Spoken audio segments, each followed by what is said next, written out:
1990년대 하이얼빈 흑사회의 보스인 초스를 말할 때 그는 단연한 시대를 풍미한 인물로 손꼽힙니다. 그러나 초스가 명성을 얻기 전 하이얼빈 거리에는 이미 또 다른 악명 높은 인물이 존재했습니다.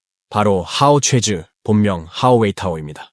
하이얼빈 암흑가의 초기 역사를 이야기할 때 하오 웨이타오라는 이름은 반드시 거론되어야 합니다. 하오 최즈는 하이얼빈 교회의 매우 가난한 노동자 가정에서 태어났습니다. 그의 부모는 모두 단순한 육체 노동에 종사했으며 수입은 매우 적었고 생활은 늘 빠듯했습니다. 그러나 그의 인생을 근본적으로 바꾼 것은 가난이 아니라 어린 시절 그에게 찾아온 병이었습니다. 그가 3살 되던 해 고열을 제때 치료받지 못해 소아마비에 걸렸고 그로 인해 왼쪽 다리가 심하게 위축되어 평생을 절뚝거리며 살아야 했습니다. 그때부터 그는 이웃들의 조롱 대상이 되었습니다.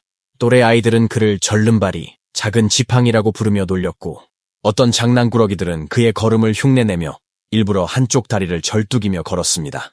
그러면 주변 사람들은 웃음을 터뜨렸습니다. 그 시절 어린 하오 웨이타오의 마음속에는 이미 깊은 원한이 자리 잡고 있었습니다. 그는 키도 작고 걸음도 느렸지만 눈빛만큼은 항상 매서웠습니다. 억울함을 참지 못해 자주 또래들과 싸움을 벌였고 대부분의 싸움에서 이기지는 못했지만 결코 물러서지 않았습니다. 사람들이 그를 괴롭히면 괴롭힐수록 더욱 고집을 부렸고 맞을수록 더욱 독해졌습니다. 중학교를 몇 년 다니다가 자퇴한 그는 잦은 싸움과 성적 저조로 인해 학교에서 반복적으로 징계를 받다가 결국 스스로 학교를 그만두었습니다. 그때부터 하오 웨이타오는 되돌릴 수 없는 길로 접어들기 시작했습니다. 하오 웨이타오는 매일 상체 근육을 단련했습니다. 그는 스스로 만든 덤벨과 모래주머니를 이용해 팔 힘을 키웠습니다. 다리가 안 되면 손이라도 강해야 한다는 신념 아래 그는 집착에 가까운 훈련을 이어갔고 결국 그의 팔은 울퉁불퉁한 근육으로 가득 찼습니다. 사람들은 그가 주먹 한 방에 벽돌을 부술 수 있다고 농담하곤 했습니다. 하오 웨이타오는 선천적인 장애로 인해 걸음이 불편했기 때문에 외출할 때마다 항상 특수 제작한 철제 지팡이를 짚고 다녔습니다. 하지만 그것은 단순한 보조기구가 아니었습니다. 지팡이의 외부는 순수 강철로 덮여 있었고 내부는 속이 비어 있었지만 무게감과 단단함은 일반 금속 못지않았습니다. 표면은 검게 칠해져 있었고 끝단에는 강철 촉이 박혀 있었습니다. 당시 조직 세계에서는 이 지팡이에 대해 이렇게 말하곤 했습니다. 하오 최즈가 지팡이를 휘두르면 그 자리에서 불꽃이 튄다. 실제로 그는 이 지팡이를 사람을 제압하는 무기로 사용했습니다. 특히 무릎을 가격하는 데 능했는데 맞은 자는 그대로 주저앉아 다시는 일어나지 못하는 경우도 많았습니다. 뼈가 부러지는 둔탁한 소리, 쓰러지는 비명, 피냄새. 그것이 그의 등장 신호였습니다.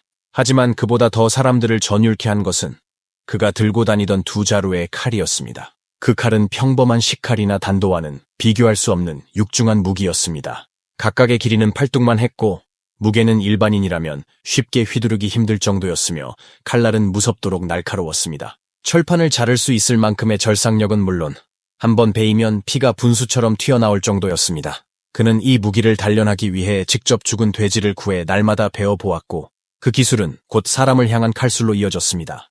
어느 날 누군가 그에게 조심스레 물었습니다. 왜 하필 2자루씩이나 들고 다니는 거요?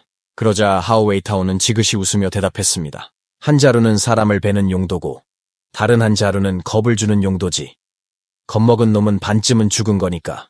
그 말을 들은 이들은 더 이상 어떤 질문도 하지 않았습니다. 그렇게 하오 웨이타오는 하이얼빈 암흑가에서 점점 이름을 알리기 시작했습니다. 이후 그는 다오리 쌍지팡이 또는 쌍칼 절름발이라는 별명으로 불리게 됩니다. 겉으로 보기에는 다소 우스꽝스러운 이름 같았지만 실상을 아는 자들에겐 오싹한 경고였습니다. 그리고 대부분의 사람들은 여전히 그를 하오 최즈, 즉 절름발이 하오라고 불렀습니다. 이는 조롱이 아니라 그 이름이 가진 잔인함과 위협의 상징이었기 때문입니다.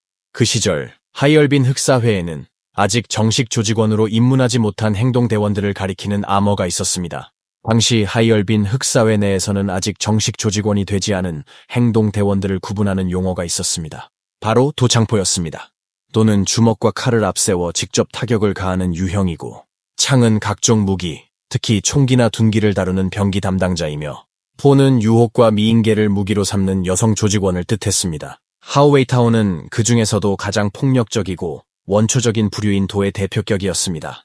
그의 싸움에는 말이 없었고 시작은 전광석화 같았으며 끝은 늘 피로 마무리되었습니다. 하오 최즈가 나선다는 말만으로도 상대 조직의 행동대원들은 술집 문을 걸어 잠그고 어둠 속으로 몸을 숨겼습니다. 하오 최즈가 처음으로 본격적으로 자신의 존재를 드러낸 시기는 생선 장사를 하던 때였습니다.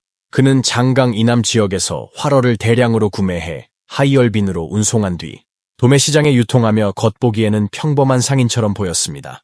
그러나 실제로는 그 수익을 바탕으로 깡패와 불량배들을 고용하고 있었습니다. 어느 해 그는 또 다른 생선 상인과 도매시장 내 물류 순번 문제로 시비가 붙었습니다. 문제는 단 2트럭 분량의 물고기를 누가 먼저 내릴지에 대한 것이었고 겉보기에는 사소한 일이었습니다. 하지만 하오 최즈는 그런 일도 절대로 넘어가지 않았습니다. 그는 원한을 반드시 갚는 성격이었습니다.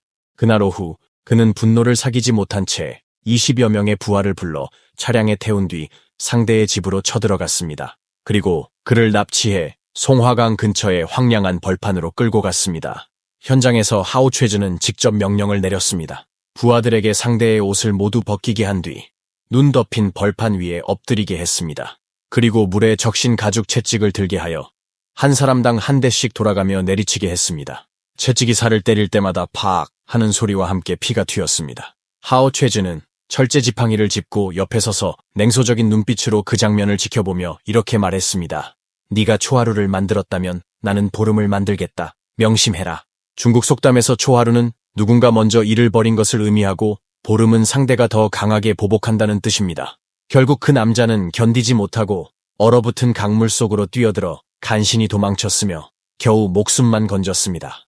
이 사건 이후 장강 이남 지역의 생선 장사꾼들 중 하오 최즈와 시장을 두고 다투려는 사람은 단 한 명도 없게 되었습니다. 1990년대 초반 홍콩 문화가 대대적으로 중국 본토에 유입되면서 흑사회, 나이트클럽, 양복과 선글라스라는 이미지가 유행처럼 번졌습니다. 하이얼빈도 이러한 흐름을 따라 첫 나이트클럽들이 문을 열었습니다. 인두, 리궁, 동방명주 같은 클럽들이 시내 곳곳에서 우후죽순처럼 생겨났습니다. 하오 최즈는 생선 장사가 돈도 늦게 벌리고 고생에 비해 이득이 적다고 판단했습니다. 그는 곧장 시선을 반문화로 돌렸습니다. 처음에는 보안 보호를 명분으로 인두 나이트클럽 사장에게 접근했고 뒤에서는 은근히 압박을 가해 결국 상대가 지분 일부를 내놓게 만들었습니다. 그리하여 그는 나이트클럽 운영 관리자라는 직함을 얻게 되었습니다. 겉으로는 운영을 총괄하는 관리자였지만 실제로는 술 마시고 놀며 보호비를 걷고 접대 여성과 경비를 장악하는 역할이었습니다. 하오 최즈는 이 사업이 상상 이상으로 돈이 빠르게 돌아간다는 사실을 깨달았습니다. 매일 수만 위안이 들어왔으며 물고기를 나르고 사람을 때릴 필요가 없었습니다. 이에 그는 직접 몇 군데 클럽을 개업하였고 겉으로는 여성이 사장을 맡은 듯 보였으나 실질적인 운영은 전부 하오 최즈가 손에 쥐고 있었습니다. 그는 자신의 수하 중 가장 무서운 부하들을 보안팀에 심어두었고 고객이나 접대 여성이 규칙을 따르지 않으면 곧바로 폭력으로 다스렸습니다. 이렇게 하여 그는 곧 하이얼빈 반문화 세계에서 진짜 영향력을 가진 지하의 실세로 군림하게 되었습니다. 돈이 생기자 하오 최즈는 외형과 위세에 집착하기 시작했습니다. 그는 당시로서는 보기 드문 수입차인 도요타 크라운을 구입했고 차 안에서는 항상 광동어 구식가요가 흘러나왔습니다. 늘 흰 양복에 검은 구두, 중절모와 선글라스를 착용했으며 번쩍이는 은색 손잡이 지팡이를 짚고 다녔습니다. 겨울철에는 검은 롱코트를 걸치고 거리 위를 당당히 걸었으며 사람들은 그를 동북의 슈웬창이라 불렀습니다. 유은청, 홍콩 드라마 상해탄의 주인공으로 스타일리시한 조직인물의 대명사입니다. 그가 가장 자랑스러워한 것은 바로 자신의 여자였습니다. 하오 최즈는 중학교를 갓 졸업한 겨우 16살의 소녀 샤오루를 아내로 삼았습니다. 그녀는 뚜렷한 이목구비와 빼어난 몸매를 지녔으며 하오 최즈가 나이트클럽에서 한눈에 점 찍은 아이였습니다. 그는 주변에 이렇게 말하곤 했습니다. 나의 다리는 절어도 운명은 절지 않았다. 이런 꽃같은 여자를 내가 데리고 다니지 않겠나. 하오 최즈는 외출할 때마다 반드시 샤오루를 데리고 다녔습니다. 그녀는 한정판 LB 가방을 들고 높은 하이힐을 신었으며 진한 화장과 향수를 뿌렸습니다. 차 문이 열리면 하오 최즈가 먼저 내리고 그 뒤를 샤오루가 따라 나왔습니다. 그들의 등장은 마치 옛 홍콩 느와르 영화 속 조직 보스와 무희의 장면 같았습니다. 그들 뒤에는 항상 2명의 전속 보디가드가 따랐습니다.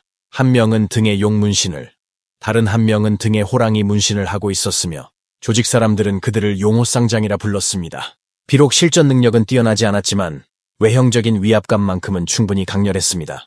하이얼빈 암흑가에서 하오 최즈가 세력을 넓히며 이름을 날리던 시기, 또 다른 세력이 조용히 부상하고 있었습니다. 그 세력은 바로 훗날 동북지역 전체를 뒤흔든 초스 그룹이었습니다. 초스는 하오 최즈보다 몇 년 늦게 암흑세계에 발을 들였지만 매우 과감하고 냉혹한 수완을 지닌 인물이었습니다. 특히 사람을 다루는 능력이 탁월하여 빠르게 하이얼빈 암흑세계에서 입지를 다졌습니다. 하오 최즈 역시 초스가 보통 인물이 아니라는 사실을 잘 알고 있었습니다.